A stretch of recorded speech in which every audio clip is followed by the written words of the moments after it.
Iya, Assalamualaikum warahmatullahi wabarakatuh. Shalom, selamat siang, salam sejahtera. Om Santi, Santi Om Namo Buddhaya, salam kebajikan. Sahabat Buddha dimanapun berada, Richard Ferdinand hadir kembali. Kita melanjutkan di part 2. Sekarang sudah jam 11 siang dan kita sekarang sudah di program Teras UMKM. Dan saat ini kita udah hadir di studio ini sahabat budaya. Sahabat baik kita ini dari OJK ya. Dan sudah hadir saat ini, aku panggil abang boleh ya? Cek, aku cek dulu. Cek. Cek. Oh, okay. Masukkan ya. Nah sahabat budaya, siang hari ini narasumber sudah hadir di studio, yaitu Abang Inci Muhammad Darmawan selaku asisten manajer Madya OJK Provinsi Sulawesi Selatan, Sulawesi Barat. Benar Abang? Betul. Iya, selamat tahun baru 2026. Betul ya, setelah 28 hari ya, 29. Iya, tahun terakhir kita ketemu tahun lalu ya. Iya betul. Di penghujung tahun. Sudah lama ya, setahun lebih. Menjelang ke tahun 2026, sahabat budaya, kita berharap semoga di tahun 2026 ini Tuhan izinkan kita semua membawa perubahan yang lebih baik ya, kesuksesan, kesehatan. Ya, dan berbicara mengenai pinjaman-pinjaman juga semoga bisa selesai tahun ini lunas ya. Amin. Nah, sahabat budaya, nanti sebentar Richard nanti ngajak sahabat budaya ini untuk sebentar dia boleh bergabung ya, bisa kirim pertanyaannya, nanti juga langsung bisa dijawab sama Abang Inci di studio. Kalau ada kebutuhan mendadak ini misalnya ya, mungkin biaya sekolah atau perbaikan alat usaha. Nah, kemana biasanya sahabat budaya ini mencari bantuan ya? Apakah pinjam ke keluarga atau ke bank, atau malah tergiur dengan pinjaman cepat di handphone? Nah, apa alasannya? Boleh cerita, boleh pertanyaannya bisa dikirim lewat WA kita ya di 0811 400 9250 atau 0812 441 9250. Nanti sebentar Richard akan hadirkan pertanyaan ini, nanti mungkin boleh dibantu Abang Inci ya. Siap. Nah, jadi Richard ulangi pertanyaannya. Kalau ada kebutuhan mendadak misalnya ya, ini banyak antara lain misalnya biaya sekolah atau perbaikan alat usaha. Nah, kemana biasanya sahabat Buddha ini mencari bantuan? Apakah pinjam ke keluarga atau pergi ke bank, atau malah tergiur dengan pinjaman cepat di handphone yang saat ini warawiri ya. Begitu buka handphone langsung muncul. Nah, ini kalau tidak hati-hati nih kalau dapat menjemput. kalau bisa tergiur nih, ini bahaya. Nah, pertanyaannya Richard tunggu di WA kita di 0811 400 9250 atau 0812 441 9250. Oke. Jadi kabar baik ya Abang Inci ya. Alhamdulillah baik. Amin. Nah, merespon pertanyaan yang tadi Richard sudah hadirkan ke pendengar ini. Hari ini kan kita berbicara mengenai melek finansial. Ini kalimat yang sampai saat ini masih menjadi perdebatan mungkin. Nah, bagi sahabat budaya ini mungkin untuk misalnya pedagang sayur atau ibu rumah tangga, sebenarnya apa ukuran yang paling gampang? Kalau misalnya dari mewakili OJK sendiri, Abang melihat apakah mereka sudah dikatakan melek atau pintar mengelola uang mereka sendiri, dan apakah pedagang-pedagang sayur atau ibu rumah tangga ini, apakah mereka sudah harus punya tabungan yang banyak atau yang cukup ya, dengan tidak punya utang begitu, Bang? Betul. Tapi Oke, jadi gini Bang Richard. Jadi kalau dari sudut pandang OJK ya Bang, kita tuh mengatakan seseorang itu melek atau memiliki kecakapan keuangan atau finansial itu bukan dari apakah individu tersebut bisa atau telah memiliki tabungan, tapi lebih fokus ke bagaimana mereka menggunakan uang tersebut. Jadi dari sudut pandang OJK ya, atau kita lihat dari sudut pandang finansial, memiliki utang itu bukan hal yang buruk. Yang buruk adalah ketika kita memiliki utang namun kita tidak dapat mengetahui konsekuensi ataupun mekanisme dari pembayaran utang tersebut. Nah, jadi ketika kita mengatakan seseorang itu well literate atau memiliki tingkat literasi yang tinggi terhadap keuangan, yang dinilai itu bukan dari apakah mereka memahami ini uang 1.000, uang 2.000, atau mereka punya tabungan sebesar begini, tapi lebih ke bagaimana mereka mengelola uang tersebut. Ketika seseorang mengetahui bahwa dia punya uang 10.000, dan dari uang 10.000 ini dia tahu berapa jumlah yang harus dia tabung, berapa jumlah yang harus dia sisihkan atau lain sebagainya, maka itu sudah bisa disebut well retired. Bahkan orang yang mengajukan utang itu bisa disebutkan well retired juga. Banyak kan orang berpikir, kamu kok ngutang gini-gini, ini kamu artinya tidak cakap keuangan, kok utang gitu. Padahal sebenarnya ketika kita utang, itu bisa disebut juga well retired. Bagaimana caranya? Ketika utang tersebut kita ajukan dengan kita mengetahui sebagaimana kemampuan kita untuk membayar utang tersebut atau memproyeksikan. Nah, kesalahannya masyarakat kita, Bang Richard nih, seringkali itu kita ajukan utang tapi kita itu hanya melihat dari jangka pendeknya. Contoh, masyarakat itu paling sering terjebak itu mungkin KPR atau cicilan kendaraan gitu ya. Iya. Mereka lihat nih gajinya. Oh, gaji saya oke nih. Gaji saya 6 juta, saya cicil KPR rumah 2 juta per bulan flat selama 20 tahun, oke lah ya. Dia pikirnya di situ. Padahal kalau orang yang well literate itu dia cuma nggak melihat dari jumlah utangnya aja. Bukan dari jumlah gajinya saja pada saat itu, tapi dia memproyeksikan dalam 20 tahun ke depan kira-kira saya masih bekerja nggak? Kan dia gitu gambarannya. Nah, orang yang terliterasi dengan baik itu tidak akan berfokus pada pendapatannya saja. Dia akan berfokus dilihat dari apakah selama cicilan ini masih aktif, saya itu tetap mampu melakukan pembayaran. Pemasukan saya itu ada gak tetap? Cash flow-nya ada tidak? Di sisi lain, seorang yang literasi keuangannya baik itu, mereka harusnya itu memiliki dana cadangan yang dapat digunakan jika dalam hal pekerjaannya tiba-tiba hilang, tidak akan macet ini situasi. Nah, disitulah kita melihatnya. Jadi utang apa lain semua itu kita tidak bisa mengatakan orang tidak terliterasi dengan hanya memiliki itu. Tapi bagaimana kecakapan mereka dalam mengelola keuangannya. Gitu Bang Richard. Berarti memang maksudnya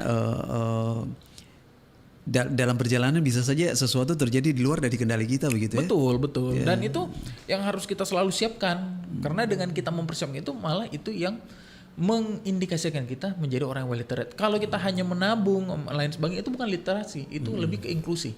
Karena kita menggunakan produk yang ditawarkan oleh lembaga jasa keuangan. Tapi kan ada juga mohon izin, Bang. Betul. Tapi kan ada juga beberapa orang yang maksudnya mereka ya udahlah mereka mungkin bagi orang yang mungkin mereka punya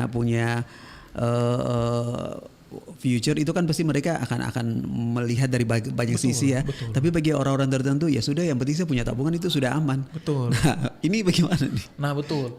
Sebenarnya tabungan itu kalau kita gambarkan ya Bang Richard, itu merupakan langkah awal. Jadi inilah yang sebenarnya kami OJK itu berusaha untuk meliterasi, mengedukasi masyarakat, mengatakan bahwa tabungan itu merupakan langkah awal. Oleh itu kenapa kami sejak tahun 2023 ya Bang Richard ya, sudah melakukan sosialisasi untuk mendorong agar bahkan anak SD itu punya rekening tabungan. Simple. Nah, jadi kita udah mengatakan nih, anak SD pun itu sudah wajib punya rekening tabungan. Nah, kenapa gitu? Biar kita itu dapat mengubah mindset masyarakat bahwa tabungan itu bukan end of the journey gitu loh. Banyak kan dulu kalau generasi saya Bang Richard ya, generasi saya dulu itu berpikir kalau sudah punya buku tabungan itu udah dewasa kitanya. Nah, akhirnya tidak ada lagi ambisi kita untuk mempelajari sektor jasa keuangan karena kita berpikir, udah saya udah punya tabungan nih, berarti yang perlu saya lakukan sisa bekerja, menabung. Padahal banyak produk-produk ataupun sektor keuangan lain yang sebenarnya dapat kita explore. Nah, inilah yang kita berusaha dorong ke masyarakat. Menabung itu tidak salah, tapi menabung itu bukan jalan paling akhir dari perjalanan finansial kita. Itu adalah gerbangnya. Nah, jalannya itu apa? Banyak. Itulah investasi, bahkan utang pun itu salah satu jalan untuk pengembangan uang kalau digunakan dengan baik. Makanya utang itu kan kebagi dua Bang Richard. Ada utang yang kita sebut sebagai utang produktif, ada yang kita sebut sebagai utang konsumtif. Nah, utang yang dikatakan bukan yang dilarang, yang kategori itu utang produktif. Nah, utang yang kita tidak anjurkan itu utangnya dikategorikan konsumtif. Gitu. Tapi kayaknya mungkin ini pilihan sebenarnya. Betul. Jadi sahabat budaya mau pilih yang mana, yang kedua atau yang pertama itu tergantung. Dan tidak ada yang salah. Selama kita tahu konsekuensinya. Nah, sahabat budaya, Richard masih tunggu sahabat budaya boleh bergabung di pertanyaan ini. Sebentar akan ada pencerahan juga dari Abang Inci. Kalau ada kebutuhan mendadak misalnya ya, seperti biaya sekolah atau perbaikan usaha, Nah ini biasanya cari bantuan keuangan nih kemana nih? Apakah harus ke keluarga kah atau ke bank kah? Atau malah tergiur dengan pinjaman cepat di handphone? Nah, oke, berarti memang maksudnya berarti apa namanya memang sejak dini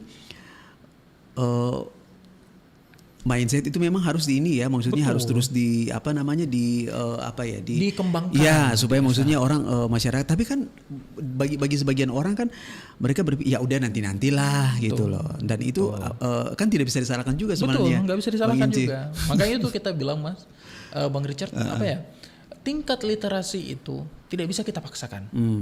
Itu kembali ke individunya masing-masing. Apakah mereka ingin menerapkan atau mengimplementasikan ilmu tersebut, gitu. Jadi kalau ada orang bilang saya nggak mau Pak investasi, saya takut gini-gini, nggak ada masalah Bu. Nggak ada masalah Pak. Bapak bisa dengan tabungan saja. Tapi ingat, menabung itu ada konsekuensinya. Apa? Nilai real dari nominal kita itu pasti akan terus berkurang. Uang yang kita simpan nilainya di tahun 2024 misalnya, 2026 ya misalnya nih. Kita punya tabungan 10 juta. Kalau 10 juta itu kita simpan terus di tabungan, pindah ke tahun 2036, apakah 10 juta yang dalam tabungan kita akan tetap sama dengan nilainya pas 2026 ini? Jawabannya enggak. Kita mirip aja nih Bang Richard. Dulu waktu zaman saya masih SD ya, 5.000 itu sudah bisa dapat 1 mangkok bakso. Iya kan ya. Sekarang 5.000 tusuk 3 bakso. Ya kan ya. Atau bahkan ada yang satu doang, satu bakso jadi tusuk satu. Udah, ini Pak 1 bakso gitu. Inilah yang kita bilang depreciation value. Nah, berarti dia tidak sadis ya? Iya. Jadi ya kalau kita hanya menggunakan produk tabungan atau lain sebagainya tidak salah. Cuman apakah kita siap atas konsekuensi? Karena semua produk atau jasa keuangan pasti ada konsekuensinya. Bahkan yang paling aman pun. Salah satunya adalah tabungan. Tabungan itu dibilang salah satu produk jasa keuangan yang paling aman. Tidak ada risiko kita simpan uang di situ. Uangnya hilang, PUJK-nya wajib bertanggung jawab. Kan aman tuh. Ya kan ada LPS yang menjamin kalau banknya tiba-tiba bangkrut. Dijamin sampai dengan 2 miliar lain sebagainya. Tapi LPS, OJK, Bank Indonesia itu mereka tidak bisa mempertahankan satu hal. Nilai real dari mata uang tersebut. Nominal akan tetap sama tuh, tapi nilai realnya akan berkurang, terdepresiasi. Nah, oleh sebab itu kenapa kita OJK itu mendorong masyarakat itu untuk mulai belajar investasi. Nah, tapi investasi itu baru dapat dilakukan kalau kita sejak dini itu mulai diajarkan menabung, menghargai nilai dari uang tersebut. Nah, kan anak sekolah tuh dilatih nih. Kamu setiap hari dapat uang jajan berapa? 10.000. Kalau 10.000 ini 5.000-nya kamu sisihkan, simpan, 5.000 yang kamu jajan, besok berarti uang kamu 15.000. Nah itu dulu diajarin. Berarti diajarkan tentang mindset compounding. Melipat gandakan uang tersebut ya bahasanya. Tapi bukan lewat judi ya. Nah, ketika mereka sudah terbiasa dengan mindset tersebut, akhirnya diperkenalkan produk-produk lain. Ini loh, coba kamu investasi saham, reksadana dan sebagainya. Tapi nggak ada salahnya dengan tabungan. Gitu. Berarti OJK ini hadir sebagai pelindung atau sebagai pencerahan atau bagaimana nih? Nah, melindungi itu. Jadi kami itu menggunakan bahasa pelindungan. Pelindungan. Bukan perlindungan. Jadi ada dua nih. Perlindungan dan pelindungan. Bedanya apa? Kalau perlindungan itu mirip seperti bahasanya memberikan perlindungan kepada masyarakat gini-gini. Artinya reaktif. Sedangkan ketika kita menggunakan kata pelindungan, pelindungan itu artinya melindungi, lindung. Bahasanya dari situ kan ya. Artinya apa? Kami itu bukan hanya menjaga ekosistem keuangannya, tapi juga melindungi masyarakat melalui edukasi. Karena dengan meningkatnya pemahaman masyarakat, maka masyarakat akan lebih kritis dalam menggunakan produk-produk keuangan. Seperti tadi Mas, utang. Ambil contoh ya, ketika kita kurang uang, anak kita mau sekolah atau lain sebagainya, kita akan berpikir, apa saya utang aja ya? Boleh, nggak salah itu. Selama kita memiliki critical thinking yang tinggi. Dan itu hanya bisa diasah dengan pemahaman keuangan. Apa contohnya? Ketika Bapak Ibu diajukan form pengajuan kredit atau pembiayaan, dibaca. Literasi yang minim mengakibatkan orang seringkali tidak ingin membaca kontraknya. Bukan karena mereka tidak bisa membaca, tapi karena mereka dalam hatinya, percuma saya baca pun saya tidak akan paham. Nah akhirnya mereka skip, langsung tanda tangan. Berjalan produk, tiba-tiba, Pak kok bunganya tinggi? Pak kok begini? Loh kan udah dikontrak Bu, Ibu tanda tangan. Nah inilah yang berusaha kami dorong agar Ketika tingkat literasi naik atau lain sebagainya, masyarakat itu lebih kritis. Mereka bisa lihat nih kontrak, Pak ini bunganya gini, bisa nggak diturunin? Oh bisa. Nah masyarakat banyak yang nggak tahu nih, ternyata kontrak kredit atau pembiayaan itu bisa dinego. Jadi sifatnya itu nggak universal. Jadi bisa jadi Bapak Ibu cicil motor saya dengan Bang Richard cicil nih di pembiayaan A. Motornya sama, tahunnya sama, jumlahnya sama, tapi ternyata bunganya beda. Kenapa bisa bunganya beda? Sekedar sesimpel karena saya itu membaca mungkin kontraknya dan negosiasi terkait dengan penetapan bunganya, sedangkan Bang Richard langsung tanda tangan. Gitu. Oke. Wah. Jadi ini ya maksudnya harus di Sahabat Budaya ini informasi berharga juga untuk kita semua. Jadi sebelum terlanjur ya. Ya seperti kata lagunya, sebelum terlanjur. Betul. Ya itu critical thinking dulu. Betul. Nah supaya fokusnya jangan sampai ini jebakan loh Sahabat Budaya. Kalau tiba-tiba dalam perjalanan tiba-tiba ada perubahan kok kok bisa begini. Itu makanya di awal hari ini OJK warning begitu Betul, tentang pentingnya membaca gitu. Okay. Karena gini Bang, kami pun di OJK itu sebenarnya akan terbatas dalam memberikan pelindungan. Berarti ada pagar dan tidak bisa dilewati. Betul, pagar itu yang kita sebut sebagai hukum. Jadi gini, ketika Bapak Ibu menandatangani suatu kontrak, Bapak Ibu itu secara hukum berarti menyetujui dan dianggap memahami. Iya, otomatis. Jadi ketika di masa akan datang ada sengketa atau lain sebagainya, akhirnya OJK akan sulit untuk memberikan pelindungan ketika ternyata Bapak Ibu tidak membaca kontrak tersebut. Beda kasus kalau Bapak Ibu baca kemudian ada perubahan yang dilakukan tanpa sepengetahuan Bapak Ibu. Itu Misalnya berarti OJK bisa turun bisa, misalnya gini, Bapak Ibu baca nih bahwa ada biaya penalti kan kalau pelunasan dipercepat. Penetapan biaya penalti sebesar sekian persen dari gini. Kalau Bapak baca gitu, Bapak akhirnya paham. Di 6 bulan pertama, Pak saya angsuran ke-7 baru saya ajukan, harusnya saya nggak kena dong. Debat bawa ke OJK, pasti OJK akan melindungi Bapak Ibu. Tapi kalau Bapak Ibu nggak baca, itu ribet tuh.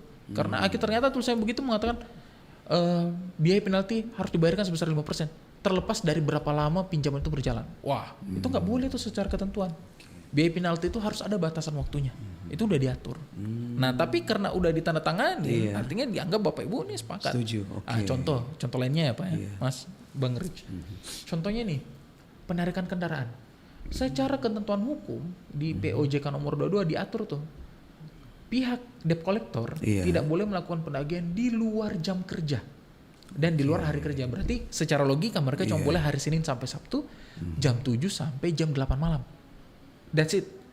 Cuman ada kata baru nih di bawah pasalnya itu, kecuali diatur berbeda di dalam kontrak pembiayaan dan disetujui. Berarti ada dalam kontrak maksudnya. Jadi kalau dalam kontrak itu tentu mengatakan bahwa konsumen mengizinkan POJK untuk melakukan penagihan di luar jam kerja dan ditandatangani. Akhirnya pasalnya kami OJK yang melarang itu dinulkan.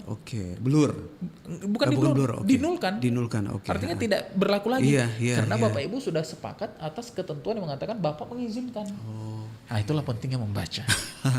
Jadi Sahabat Budaya, hari ini kita belajar banyak bahwa pentingnya membaca. Jadi segala sesuatu itu kalau misalnya tidak mengerti atau tidak paham ya mungkin bisa ajak keluarga ya yang paham ya. Supaya maksudnya jadi ketika ada apa-apa kita ini maksudnya ada informasi bersama yang kita ketahui bersama juga ya. Atau kalau memang kita masih nggak paham atau lain sebagainya, Bapak Ibu tuh boleh bawa pulang kontraknya tanpa perlu tanda tangan. Itu 3 hari boleh dibawa pulang, Mbak. Jadi misalnya Bapak Ibu udah baca nih kontrak, Pak saya mau bawa pulang nih kontraknya. Setelah saya baca-baca baru saya tanda tangan ya. Wajib tuh mereka iyakan. Kalau mereka bilang, nggak boleh Bu, Ibu harus tanda tangan sekarang, lapor OJK. Karena Bapak Ibu punya hak sebenarnya untuk membaca sampai dengan 3 kali 24 jam atas kontrak yang diberikan. Nggak boleh tuh ditodong di tempat. Nggak bisa. Nah Sahabat Budaya ini udah dipertegas oleh OJK ya. Jadi ketika misalnya dalam kondisi seperti ini tuh tiba-tiba harus ayo tanda tangan gitu. Betul. Di bawah tekanan maksudnya ya. Di bawah tekanan. Nah ini udah dipertegas oleh OJK, bisa dibawa pulang dulu. Kalau gimana OJK langsung akan perlindungan. Pelindungan. Bahkan penolakan itu pun Mas, Bang Richard, penolakan itu wajib diberikan alasan. Jadi misalnya ya, saya mau tanda tangan, Bang Richard saya bawa pulang dulu ya kontraknya. Saya baca-baca dulu. Iya. Bang Richard bilang, oh nggak boleh bu, nggak boleh pak, gini. Ya udah, batal deh pak. Batalnya itu, walaupun saya baru calon, Iya. itu wajib dijelaskan dalam surat. Mereka harus jelaskan alasannya. Detail ya. Detail. Iya. Dan kalau pembatalan itu hanya sebatas karena saya mau bawa ulang kontrak, kena mereka pelanggaran. Itu hak saya. Ya, oke. Sahabat Budi jadi nggak usah takut ya. Nah, karena maksudnya udah sekali lagi udah dipertegas oleh JK bahwa kita juga punya hak untuk dilindungi. Betul. Sebagai nasabah gitu. Betul. Ya. Nah, abang kita berlanjut ke pertanyaan kedua. Ini sebenarnya masih bisa tambah nggak sih 1 jam lagi waktu? Seru sekali sebenarnya kalau kita berbicara mengenai ini. Nah, banyak masyarakat menganggap bahwa Richard masih tunggu ya, yang mau bergabung silakan. Nanti akan coba dibedah nanti bersama sama Abang Inci. Nah, ini pertanyaan yang kedua kita. Banyak masyarakat menganggap bahwa OJK itu hanya mengurus bank-bank besar ya. Betul. Bisakah maksudnya Abang Inci ini menjelaskan bagaimana kehadiran OJK di Sulsel Bar ini? Berarti wilayahnya bukan cuma Sulawesi Selatan ya, tapi mencakup sampai ke Sulawesi Barat ya. Nah, ini sebenarnya membantu sahabat budaya di kalangan menengah bawah agar nantinya mereka tidak gampang ditipu atau dirugikan oleh layanan keuangan. Ini. Betul. Jadi gini, kami itu di Otoritas Jasa Keuangan ya, sesuai dengan Undang-Undang P2SK dan merujuk ke Undang-Undang Nomor 21 Tahun 2011. Kewenangan kami itu dalam mengatur pengawasan tidak hanya terbatas pada perbankan, tapi juga di perusahaan pembiayaan, fintech, gitu kan ya, pasar modal dan lain. Bahkan berdasarkan Undang-Undang P2SK kami pun sudah mengawasi sektor pasar kripto. Berarti jangkauannya luas. Udah luas, cryptocurrency bahkan koperasi, tapi koperasi itu khusus yang open loop. Maksudnya gimana? Jadi koperasi itu ada 2 jenis mas. Ada yang istilahnya closed loop dan open loop. Jadi yang closed loop itu mereka itu hanya diizinkan memberikan pinjaman kepada para anggotanya. Khusus internalnya. Jadi harus jadi anggota dulu. Oh iya. Anggota koperasi baru boleh. Itu closed loop. Itu masih di Kementerian Koperasi pengawasannya. Berarti masih ini ya, maksudnya konvensional begitu. Betul. Ya. Sedangkan koperasi yang kami diawasi OJK yang open loop. Open loop itu adalah mereka itu boleh memberikan pinjaman juga selain anggotanya. Jadi kita nggak perlu bergabung menjadi anggota koperasi sebelum dapat pinjaman. Itulah skupnya kami. Itu yang bisa kami awasi. Nah, terkait dengan ini ya, Bang Richard, terkait dengan pelindungan yang dapat kami berikan, kami tuh selalu optimis bahwa OJK itu hadir untuk melindungi masyarakat selama masyarakatnya tersebut juga memahami konsekuensi hukum dari aktivitas yang mereka lakukan. Jadi banyak masyarakat itu berpikir bahwa kami itu OJK harus sifatnya subjektif ke masyarakat terus. Ya kan ya? Masyarakat misal contoh ya, dia ini pinjam di bank A, kemudian macet. Setelah macet, dia sudah dikasih SP1, SP2, SP3, tetap bersikeras tidak bisa bayar. Akhirnya bank lakukan lelang, marah dia. Padahal itu adalah konsekuensi dari menunggak. Itu kan itu tidak bisa diperoleh. Yang dapat di OJK advokasi atau lain sebagainya ketika permasalahan itu ada 2. Pertama ada indikasi pelanggaran ketentuan, dan kedua memang indikasi sengketa itu karena adanya ketidakpemahaman atau ketidaksesuaian fakta-fakta lapangan yang ada. Nah contohnya kalau pelanggaran itu mirip kayak gitu Bang Richard, kredit fiktif, atau dia nggak pernah punya pinjaman tapi tiba-tiba dicatatkan di slipnya muncul. Atau dia katakan bunganya di kontrak itu 5%, tiba-tiba dinaikkan jadi 8% tanpa persetujuannya dia. Ada yang nakal atau gimana nih? Nah itu dia. Nah atau tiba-tiba agunannya dilelang tanpa pemberitahuan. Atau mobilnya ditarik di jalan raya gitu kan. Nah itu bisa tuh. Cuman kembali lagi, masyarakatnya harus ketika membuat pengaduan paham betul konsekuensi dari aktivitas yang dilakukan. Gitu. Nah, OJK itu sifatnya objektif hukum, Mas. Jadi kita itu pasti akan melakukan pelindungan jika kita tahu bahwa memang konsumen atau masyarakat ini dirugikan karena adanya aktivitas fraud ataupun indikasi pelanggaran dari pihak OJK-nya. Fleksibel atau gimana? Enggak, memang kayak gitu. Jadi memang batasnya itu di situ. Jadi kita lihat dulu nih ketika dia buat pengaduan.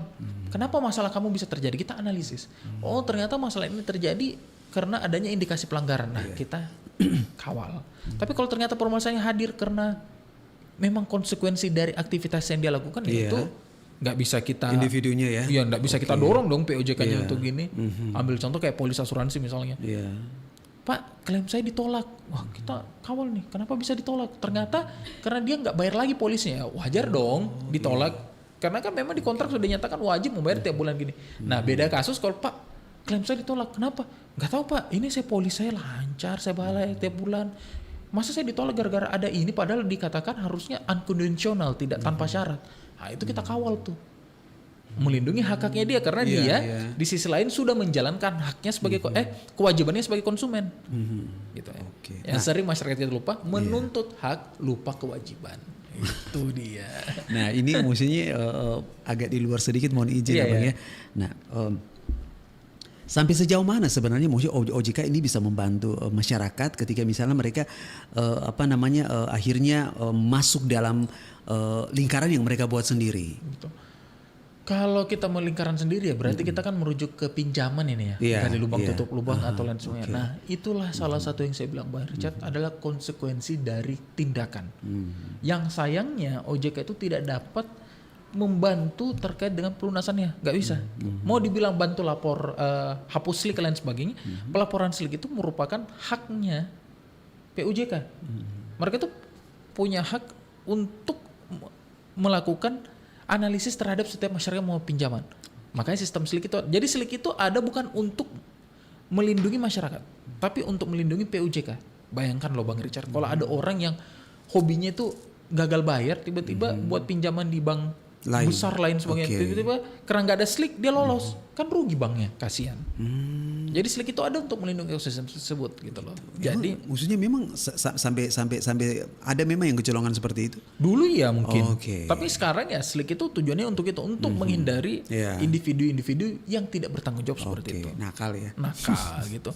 Nah, jadi kalau untuk gali lubang tutup lubang ya itu adalah mungkin kalau yang bersangkutan mengajukan permohonan kepada OJK ya, mungkin kami OJK akan meneruskan permohonan tersebut kepada PUJK dimaksud. Enggak, hanya meneruskan. Jadi misalnya si A, dia ada gali lubang tutup lubang di pinjol 1, 2, 3, 4, 5, 6, 7, 8, 9, 10 gitu. Ya, kami sekedar menginformasikan kepada pinjol 1, 2, 3, 4, 5 itu mengatakan bahwa ini ada debitur kamu atas nama ini, dia ini udah terjebak gali lubang tutup lubang. Kira-kira kamu ada solusi enggak? Itu aja. Apakah PUJK-nya memberikan solusi kah atau menolak atau lain sebagainya, itu kami nggak bisa intervensi. Karena hal ini timbul sebagai bentuk konsekuensi dari aksi yang dilakukan oleh individu. Beda cerita kalau dia terjebaknya karena bukan dia yang lakukan, fiktif. Pak saya nggak pernah pinjaman loh, tiba-tiba saya dicatat punya pinjaman di 10 pinjol. Nah, itu bisa kita advokasi tuh. Ini orang ngaku nggak punya pinjaman loh. Mana ditelusuri ya. Ditelusuri. Dan memang kalau terbukti akhirnya itu fiktif, kita akan perintahkan PUJK-nya untuk menghapuskan tagihan tersebut. Gitu. Nah, jadi kompleks sebenarnya. Kompleks. Jadi kembali ke konsekuensi gitu. Betul. Oke, sahabat budaya, kita akan kembali saat lagi. Jangan kemana-mana ya. Barang apa nih ya? Lucu sekali. Beli deh. Yang ini sih sudah punya, tapi warnanya aku suka. Beli ah. Astaga, ada diskon nih. Tapi kan aku juga sudah punya. Beli tidak ya? Ah, beli aja deh. Masih suka kayak gini?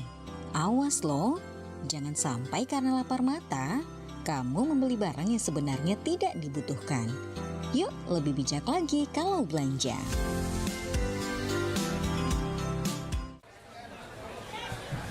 Sa, temenin kakak belanja yuk. Kakak ini ngajak aku biar ada yang bantu bawa belanjaan kan? Nah itu udah paham. Bentar kakak ambil tas belanja dulu ya. Kan nanti dikasih plastik kak. Repot amat pakai bawa tas belanja segala. Nggak repot kok. Ini kan salah satu cara kita mengurangi sampah plastik. Butuh ratusan tahun loh baru plastik itu bisa terurai. Yang lain masih banyak kok pakai plastik. Kalau kakak sendiri aja mah nggak ada ngaruhnya kali. Biarin aja. Semua kan kita mulai dari diri kita. Siapa tahu nanti bisa menularkan orang lain. Sekecil apapun itu pasti bakal ada efeknya untuk lingkungan kita. Siap kakakku. Nusantara Siang Pro 4 Makassar.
Iya, sahabat budaya dimanapun berada kita berlanjut lagi ya. Ini semakin menarik ini.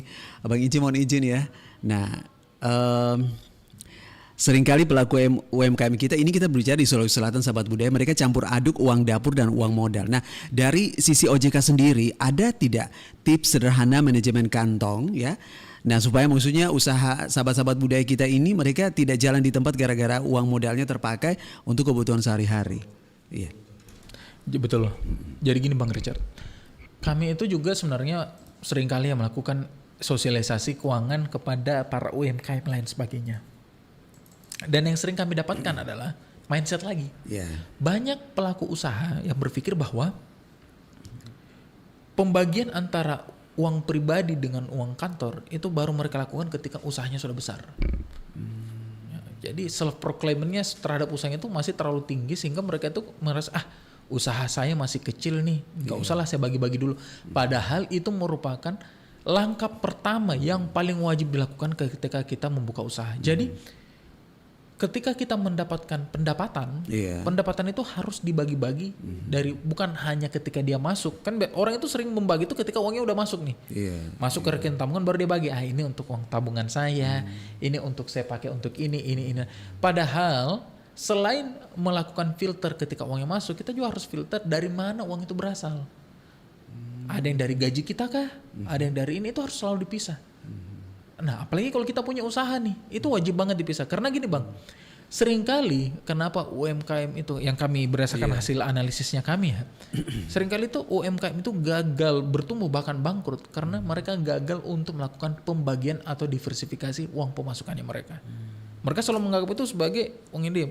Saya kan ownernya, saya kan foundernya. Wajar dong uang semua ke saya dulu. Tanpa dia pikir ada sunken cost, ada biaya produksi, biaya gaji yang lain. Akhirnya rasa kepemilikannya terlalu tinggi. Padahal dengan kita membagi itu, akhirnya kita tidak akan terlalu terpengaruh bagaimana pendapatan dari perusahaan kita. Menolong diri sendiri juga. Nah, yang sering kami sarankan kepada UMKM, berhenti memposisikan diri sebagai founder ataupun owner dari perusahaan yang Bapak Ibu buat. Mindset itu harus dirubah. Harus dirubah. Jadi saya memposisikan diri sebagai manajernya. Berarti Bapak Ibu pun menerima gaji. Iya. Jangan memposisikan sebagai owner. Posisikan diri Bapak Ibu sebagai manajer. Dengan begitu Bapak Ibu akan lebih mengetahui bagaimana mekanisme berjalannya uang tersebut masuk di usahanya Bapak Ibu. Gitu. Itu yang paling penting tuh. Sering sekali kami dapat kayak itu Bang Richard. Orang gini. Tapi ya mau gimana ya. Sering kali memang ketika kita buat usaha dari uang kita sendiri. Kita selalu ingin mendorong agar modalnya cepat kembali gitu loh. Nah, ini rata-rata. Ini yang berusaha kami kasih tahu bahwa coba diubah mindset Bapak Ibu. Karena tidak ada salahnya ketika pemasukan itu kita pisah. Gitu loh. Enggak ada salahnya. Uang kan tetap masuk tuh. Betul. Tapi dengan begitu kita dapat menyelamatkan kas pribadi kita, uang tabungan kita. Nah, dampak dari kalau kita tidak memisahkan itu seringkali ketika kita buat pinjamannya akhirnya disalahgunakan. Nah, sering kami dapat kasus pinjam KUR, jelas-jelas namanya kredit usaha rakyat, KUR. Berarti ketika kita ajukan pinjaman KUR, harusnya ketika di-approve, uang itu digunakan untuk bisnis. Kalau dari awal kita sudah pisahkan antara uang pribadi dengan uang bisnis, saya yakin uang KUR itu pasti tidak akan disalahgunakan. Karena udah terpisah nih, mindset kita udah terpisah. Tapi kalau kita masih menggunakan mindset yang menggabung kedua hal itu, selain menunda bisa jadi disalahgunakan. Potensi. Betul. Cair 50 juta nih. Kan keinginan 50 juta nih, gitu kan. Saya beli kursi gini-gini, masih ada sisa. Sisanya itu kalau kita pisah, harusnya kita jadikan sebagai aset usaha, simpanan perusahaan. Tapi karena kita gabungkan, akhirnya kita bilang, wah bisa nih kulkas baru untuk rumah saya. Wah jadi kulkas itu barang gitu kan. Atau bisa nih tiba-tiba jadi DP untuk mobil lain sebagainya. Nah akhirnya dampaknya apa? Likuiditas dari perusahaan ini berkurang usahanya nih. Nah banyak orang bilang, tapi kan saya UMKM. Ya karena UMKM-nya itulah maka harusnya manajemennya lebih rinci gitu. Makanya banyak yang terjebak di situ. Terjebak dan akhirnya bangkrut kan. Bangkrut. Terjebak utang, lapor ke OJK. Lapor ke OJK kita kan akhirnya tanya, ini kredit apa? Kredit produktif Pak, coba lihat digunakan untuk pakai beli apa aja. Ada satu konsumtif, nggak bisa memang Ibu yang salah. Atau kena kan? Iya, berarti memang mohon izin Abang Inci ya, berarti memang maksudnya teman-teman yang memang bekerja di OJK ini betul-betul memang harus punya ini ya, paket lengkap gitu ya. Dipaksa mungkin ya. Ya maksudnya di satu sisi memang harus punya harus siap 24 jam dengan pengaduan. Terus juga harus mau terjun langsung, mau mendengarkan juga curhatan-curhatan segala macam gitu. Ya memang harus punya ini ya apa namanya spirit factor gitu. Betul. Rasa simpati yang ya betul. Oke, di satu sisi memang juga maksudnya itu tadi apa maksudnya pelindungan ya. Tapi ya jangan nakal juga sebenarnya.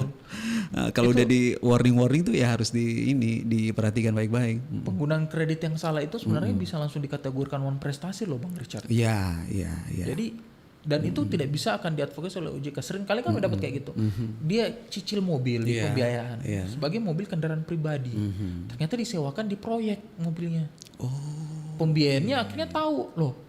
Bapak kan katanya penggunaan pribadi. Kalau digunakan untuk usaha itu bunganya beda loh Pak. Pembiayaan bilang begitu. Karena Bapak melanggar kontrak, saya langsung nyatakan Bapak one prestasi, Bapak wajib bayar full lunas. Nggak ada uangnya dong dia untuk bayar lunas. Akhirnya apa yang dilakukan? Macet. Lapor ke OJK. OJK kan bilang, loh kan Bapak memang dari awal kontraknya ini pembiayaan kendaraan pribadi. Padahal kalau mau untuk usaha kan pembiayaan menyediakan juga sebenarnya kredit untuk pembiayaan usaha. Iya, gitu. Jadi sahabat budaya udah nggak usah macam-macam, satu macam aja. Selalu kalau ingin berutang pastikan dua hal. Utang sesuai dengan kemampuan dan pastikan utangnya tersebut diajukan sesuai dengan pengajuannya. Tidak semerta-merta karena kita terima uangnya itu maka kita seakan-akan bisa menggunakan uang itu sebebas kita. Nanti kan saya yang bayar. Betul. Walaupun Bapak Ibu yang bayar, yang meminjamkan itu mempercayakan meminjamkan uang tersebut untuk digunakan di hal yang dia percayakan. Betul. Gitu. Itu telepon? Oke, boleh. Nggak apa-apa kita by phone ya. Oke, halo. Iya, selamat siang.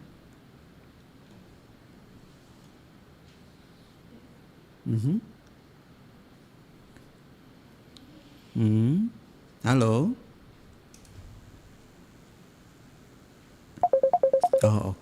Ya. Halo, selamat siang. Boleh klik di situ aja. Halo. Ya, halo selamat siang.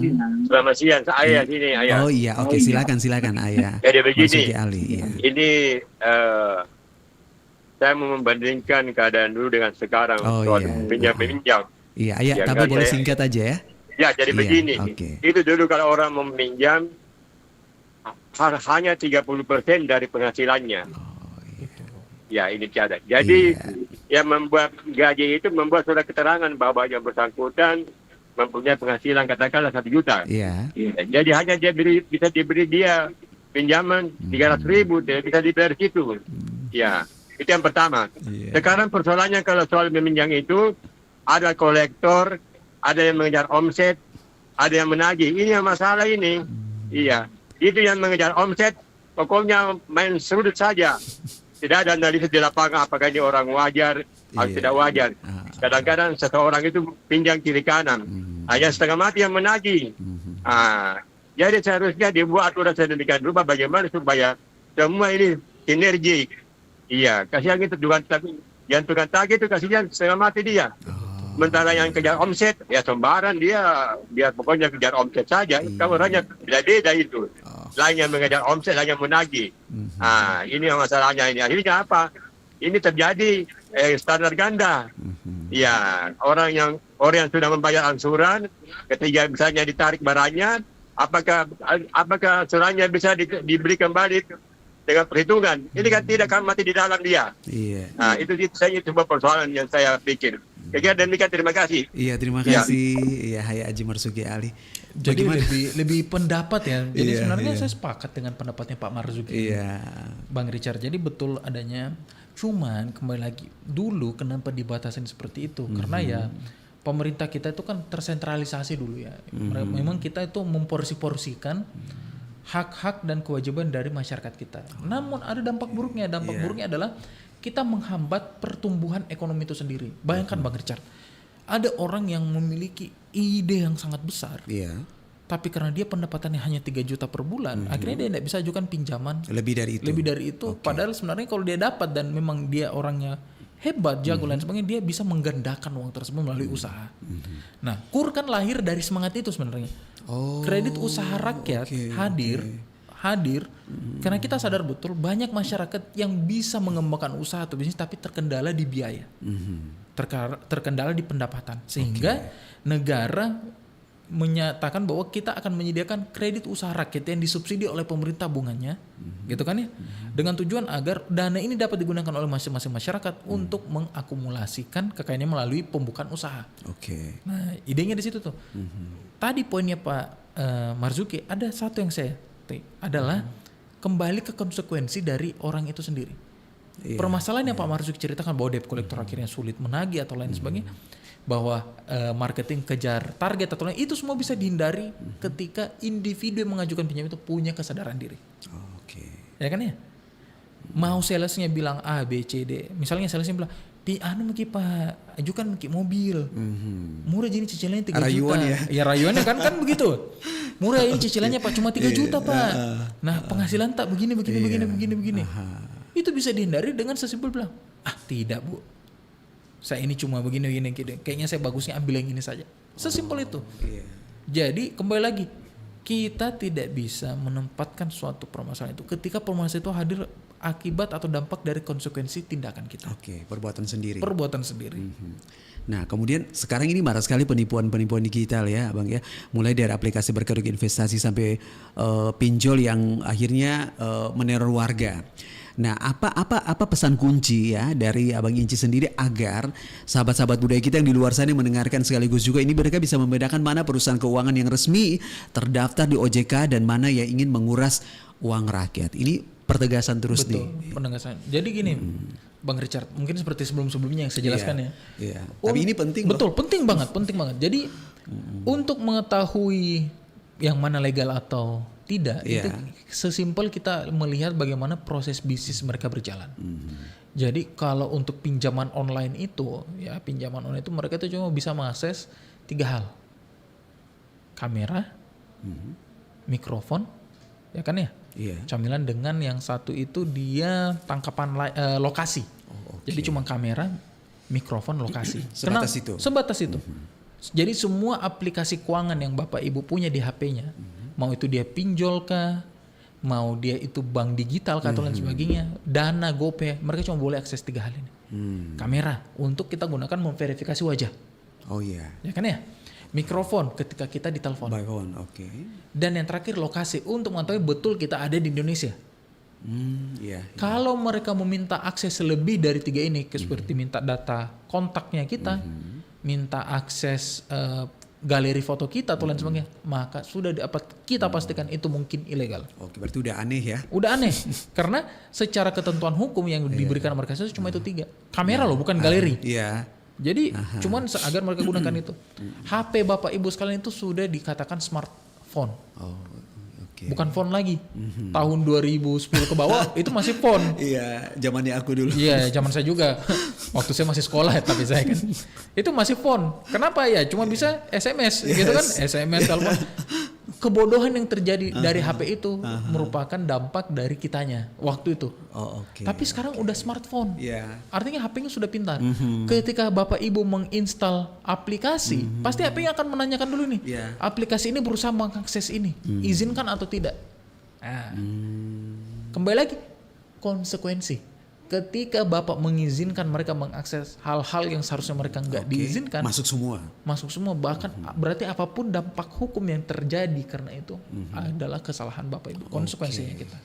Dan itu udah ada ketentuannya, hukumnya mengatakan.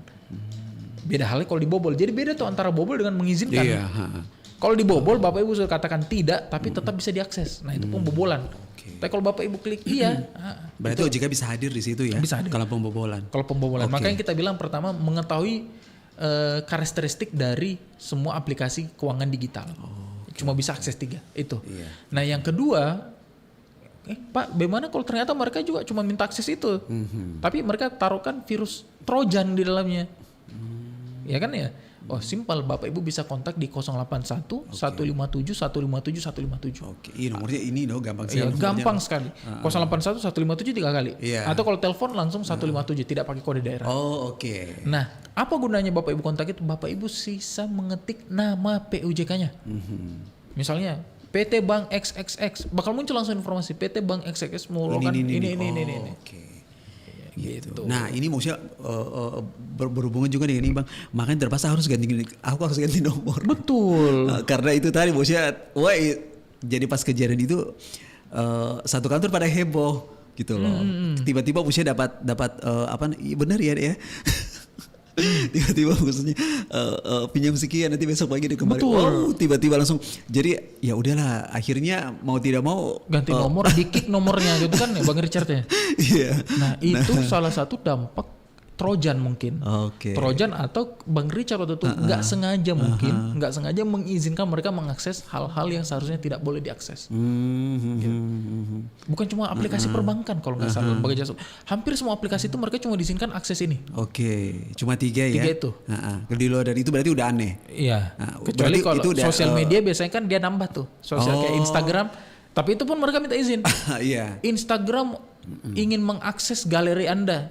Ada biasanya opsinya tuh mengizinkan secara penuh, mengizinkan sebagian, tidak mengizinkan, gitu kan? Berarti pilihan ya? Pilihan. Oh, oke. Nah, sahabat budaya, kita masih punya satu pertanyaan lagi. Silakan. Izin. Nah, jika sahabat budaya mungkin merasa dirugikan oleh sebuah lembaga keuangan atau ingin mengecek legalitas sebuah tawaran investasi, nah kemana mereka harus bertanya nih? Nah, apakah OJK Sulselbar ini punya layanan khusus yang bisa dihubungi dengan mudah lewat WA dan telepon? Nah, ini harus maksudnya harus diingatkan kembali nih supaya maksudnya kita tidak lalai. Betul. Tabe. Untuk telepon seperti yang tadi ya Bang Richard 157, di WhatsApp itu 081 157 157 157. Tapi khusus untuk investasi, Bapak Ibu itu harus memahami 2L. Legal, logis. Pertama, pastikan legalitas dari perusahaan tersebut. Legalitas itu begini Bapak Ibu. Suatu perusahaan yang bergerak di sektor jasa keuangan dan menawarkan produk investasi, mereka tuh wajib memiliki izin dari regulatornya. Dalam hal ini OJK. Nah, jadi mereka berdiri sebagai PT, bukan semerta-merta itu mereka memiliki izin untuk melaksanakan usaha di sektor jasa keuangan.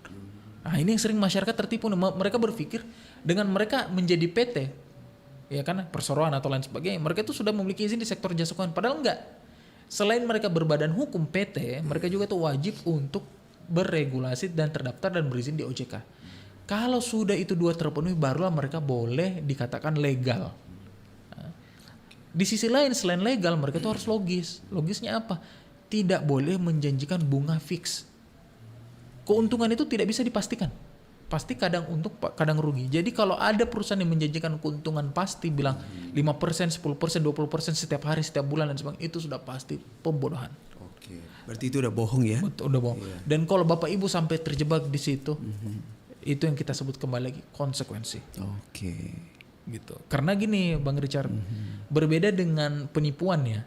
Investasi bodong itu rata-rata korban itu tidak akan kita kategorikan sebagai korban. Orang yang menggunakan ya. Seperti kasusnya Indra Kents. Oh iya. Para pengguna itu kita nggak sebut korban, kita sebutnya sebagai afiliator. Kenapa? Berbeda dengan penipuan. Penipuan itu hanya terjadi 1 kali. Misalnya contoh, saya mau Bang Richard tektokan nih. Saya bilang, Bang Richard, saya ada gitar nih. Gitar mahal loh, gini. Saya fotoin. Bang Richard tertarik. Tanpa nego Bang Richard transfer 6 juta. Ada 2 nih kemungkinan penipuannya. Gitarnya nggak ada, atau saya kirim ternyata miniatur. Penipuan. Nah, itu bisa dilaporkan ke OJK melalui ISC. Tapi kalau investasi bodong, itu beda. Investasi bodong, biasanya ketika kita bergabung, tidak langsung kita keluar. Ada yang kita nikmatin. 20.000. Janji surga dulu. Iya, 50.000 gitu kan. Karena kita sudah menikmati itu, akhirnya status kita sebagai korban itu cabut. Kita akhirnya menjadi afiliator. Karena kita sudah menikmati. Pasti polisi akan bertanya, OJK akan bertanya, andai kata Bapak Ibu tidak rugi, Bapak Ibu lapor tidak? Oh iya. Pasti jawabannya tidak. Betul. Nggak mungkin ada orang yang melaporkan investasi ilegal kalau mereka masih untung. Biasanya itu pasti merugi baru mereka laporkan. Ambil contoh itu ya yang kelas akademi itu gitu kan. Mereka nggak akan pernah melapor ketika mereka investasikan uangnya di kripto. Iya. Tapi ketika merugi langsung buat podcast di mana-mana. Oh, gitu. oke. Kamu bukan korban, gitu kan bahasanya. Oh iya. Oke sahabat budaya dimanapun berada Abang Inji terima kasih sekali Iya, OJK Bang terima Richard. kasih ya. Oke kita berharap semoga ini hubungan hubungan kerjasama baik ini akan terus berlanjut ya. Amin. Untuk bisa mengedukasi masyarakat tentang keuangan dan dampak semua dunia Betul, keuangan ya. dunia keuangan. Supaya ya ini kan dunia nih aku boleh bilang ini semakin kalau kita tidak betul-betul punya pengetahuan yang tepat tentang keuangan, nah itu tadi Betul. ya resikonya akan kemana-mana ya. Jadi sayang diri kita, sayang keluarga kita ya. Kalau kita mencintai apa yang kita punya, nah itu harus dijaga dengan baik. Terima kasih OJK. Salam hormat buat teman-teman semua di sana ya. Terima kasih Bang Richard. Nanti kami OJK buat satu posko di sini aja nanti. 24 jam. Iya. Oke, hormat untuk OJK. Terima kasih, sukses selalu ya. Richard pamit, kita pamit semua. Assalamualaikum warahmatullahi wabarakatuh. Waalaikumsalam warahmatullahi wabarakatuh. Pro 4.